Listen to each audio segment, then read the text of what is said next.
Πριν από 23 αιώνες η Ρόδος φιλοξένησε ένα επιστημονικό θαύμα ακόμα που για τα σημερινά δεδομένα ήταν κάτι εξαιρετικό. Ήταν το μεγαλύτερο άγαλμα του κόσμου, ο Κολοσσός. Το νησί Ρόδος βρίσκεται στη Μεσόγειο, 16 χιλιόμετρα από την ακτή της σημερινής Τουρκίας. Το άγαλμα βρισκόταν στην πρωτεύουσα του νησιού, που επίσης λεγόταν Ρόδος. Ο Μάρκ Ταλέσνικ έχει έρθει εδώ και με τα αρχαία κείμενα θα προσπαθήσει να συνθέσει μια εικόνα του αγάλματος. We're here in Rhodes in order to try to flesh out the Colossus of Rhodes. The limited data is sketchy, and it's based all on quite ancient literature. We're told that it's about 31 meters high. We're told that it's made of bronze with an internal skeleton of stone and iron. We were told that a finger of the statue was about the size of a man. The big question then is, can we use any of this data in order to try to learn something about Colossus of Rhodes? We don't know where he stood. We don't know what he looked like.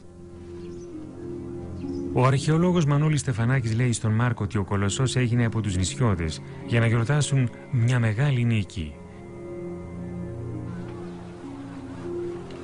Colossus was built by a local sculptor called Charis. The Rhodians decided to build this statue after the successful defense of the Rhodians against the Macedonian army. So the statue was built in celebration of the successful defense of the city after 305 when the siege began. And it was built when? He started on the statue in the year 292 and took 12 years to be finished. So it was actually delivered in 280 BCE. Ο Κολοσσός ήταν απεικόνιση του θεού Ηλίου, προστάτη του νησιού. Οι Ρόδιοι πίστευαν ότι χάρη σε αυτόν το νησί τους ήταν το πιο ωραίο του κόσμου. Ανταπέδιδαν την ευγνωμοσύνη τους λατρεύοντάς τον. Στη Ρόδο έχουν βρεθεί κι άλλες αναπαραστάσεις του Ηλίου. Ένα άγαλμα, το μεγαλύτερο σε φυσικό μέγεθος, ίσως δώσει κάποιο στοιχείο της εικόνας του Κολοσσού. And the very interesting feature is that we have a number of holes around his head. Many little holes. What were they for? They were for iron beams or metal beams that would come out of his head, like the rays of the sun. Το κεφάλι του Κολοσσού θα μπορούσε να ήταν έτσι, με ένα στεφάνι από ακτίνες του ήλιου. Από τις αρχαίες πηγές γνωρίζουμε πως για την κατασκευή του Κολοσσού χρησιμοποιήθηκαν σιδερένιες ράβδοι. Λέγεται ότι αύξησαν το βάρος του με πέτρα. Ο Μάρκ πιστεύει ότι ο τρόπος κατασκευής και το μέγεθος του Κολοσσού μπορεί να έπαιξαν ρόλο για τη στάση του. What would he have looked like? What would his pose have been? One representation is Ilios waving with one hand and having a drape in his other hand. Waving is going to be difficult because in order for someone to wave, the stresses, especially here on the structure, would be huge. They would need some sort of strut. Exactly. To hold it up there, and I think that would be ugly. That wouldn't look nice. Okay. So I think we can scrap the possibility of the waving arm. Ωστόσο, αν το χέρι του Κολοσσού ήταν στερεωμένο στο μέτωπό του προστατεύοντας τα μάτια, θα είχε μεγαλύτερη σταθερότητα. What was the reason for the drape or the bow? As a third leg. Okay. Give him stability. Η μέθοδος να σκαλιστεί ένας μανδύας στηρίζοντας περισσότερο το άγαλμα στη βάση του είναι τεκμηριωμένη. Η τεράστια κατασκευή θα γινόταν σταθερότερη. Λέγεται ότι το εξωτερικό ήταν εξ ολοκλήρου από ορύχαλκο.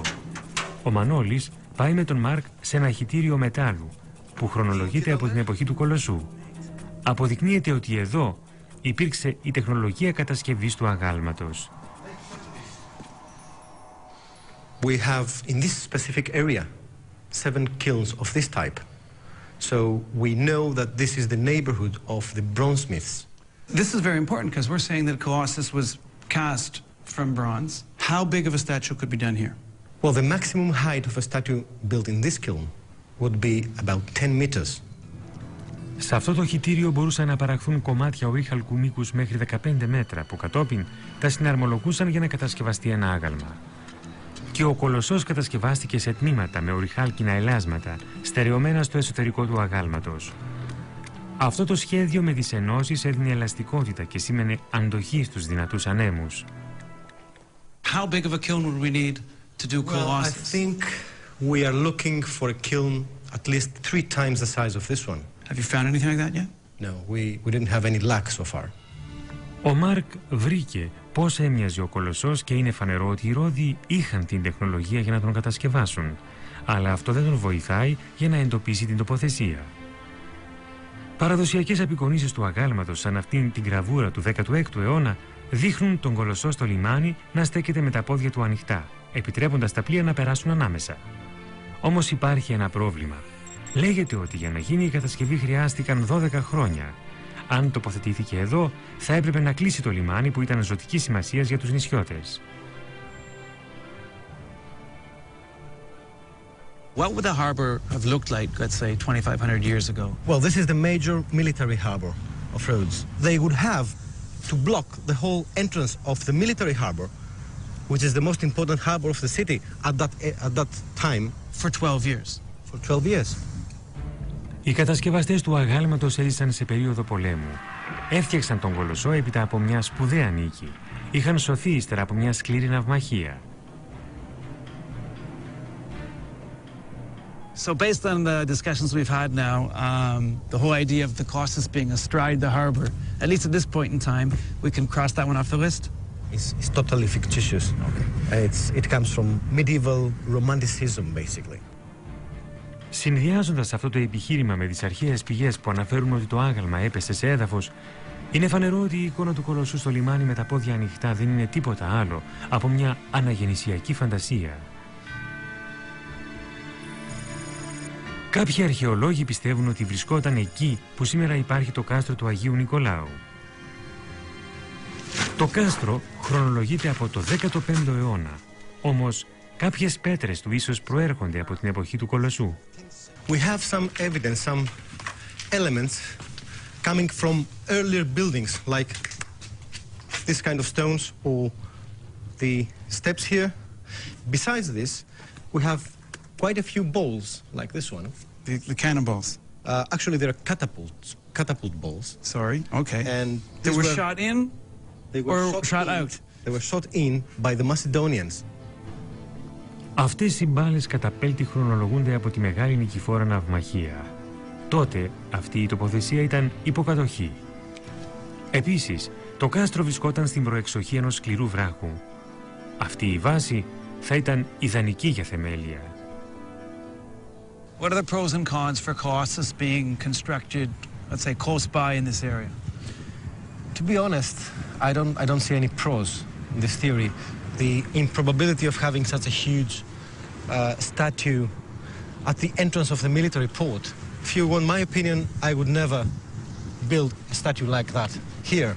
I would look for another place, maybe somewhere inland, maybe higher, so it would be visible by everybody. Κοιτάζοντας την πόλη, είναι σαφές ότι ο Κολοσσός θα ήταν στο λόφο, που θα ήταν ορατός, από μεγαλύτερη απόσταση. Ανεβαίνοντας εκεί αποκαλύπτεται ένα στοιχείο. Κάτω από ένα παλιό σχολείο έχουν βρεθεί υπολείμματα αρχαίων οικοδομημάτων. Ένα από αυτά ήταν ο ναός του Ηλίου. So this is the highest spot, downtown Rhodes, some 20 meters above sea level in antiquity. Now, from this spot we have very important finds. First of all, a marble head of Ilios, and an important inscription listing the names of the annual priests of Ilios. And what would that tell us? That could tell us that we're probably standing on the area of the temple of Ilios. Ο Ήλιος ήταν ο πιο σημαντικός θεός των Ρωδίων. Πιστεύετε ότι όλη αυτή η περιοχή ήταν προς τιμήν του. Και εκεί όπου κάποτε ήταν ο ναός, σήμερα είναι το ανάκτορο των μεγάλων σκακιστών που χτίστηκε το Μεσαίωνα από τους υπότες του Αγίου Ιωάννου. Ο Κολοσσός θα μπορούσε να βρίσκεται στην περιοχή του ναού του Ηλίου. Και από εδώ θα μπορούσε να ατενίζει τα 3 σημαντικότερα λιμάνια του νησιού. So we're standing now at the highest point in the walled city, overlooking 3 of the ports? Yes, if Colossus stood here, he would overlook the commercial and the secondary harbor from this side. And if you come around, he would also overlook the military harbor. Okay. Besides, we know that when he fell among housing. And this area next to the palace has been one of the most densely populated areas since that time. Πέφτοντας εδώ ο Κολοσσός θα ισοπαίδωνε οικισμούς. Άρα εδώ πρέπει να βρισκόταν το άγαλμα. Well, this is it. This is the spot where we thought Colossus stood at. Okay. Okay, so I'm just trying to imagine. It's going to be about 2 times higher than the top of the palace, right? At least. It was a huge operation. This was not one man building Colossus. They must have had an army of men working on it. At the time, people believed in the gods, so to see something like this towering over you must have been somewhat frightening even.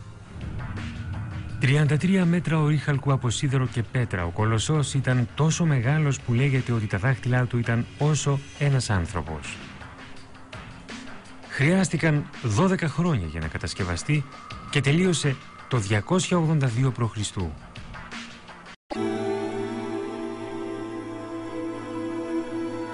The effect that it would have had on the whole island and even the surrounding sea must have been incredible. As you approached Rhodes by boat, first thing perhaps that you would have seen was the solar crown and head of the god peering over the horizon. Ο Κολοσσός ήταν το μεγαλύτερο ορυχάλκινο άγαλμα. Διατηρήθηκε μόλις 54 χρόνια. With Colossus, we look at the connection between bronze, rock, and iron. And the connection between the three, while was able to stand 60 years of gale force winds possibly, couldn't take the full brunt that Earth could throw at it. Όπως ο ναός της Αρτέμιδος και ο Φάρος, ο Κολοσσός καταστράφηκε από σεισμό.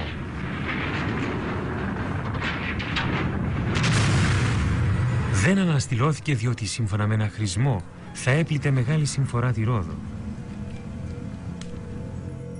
Για 900 χρόνια τα λείψανά του κοίτονταν ανέγγιχτα, σύμβολο της αλαζονίας του ανθρώπου.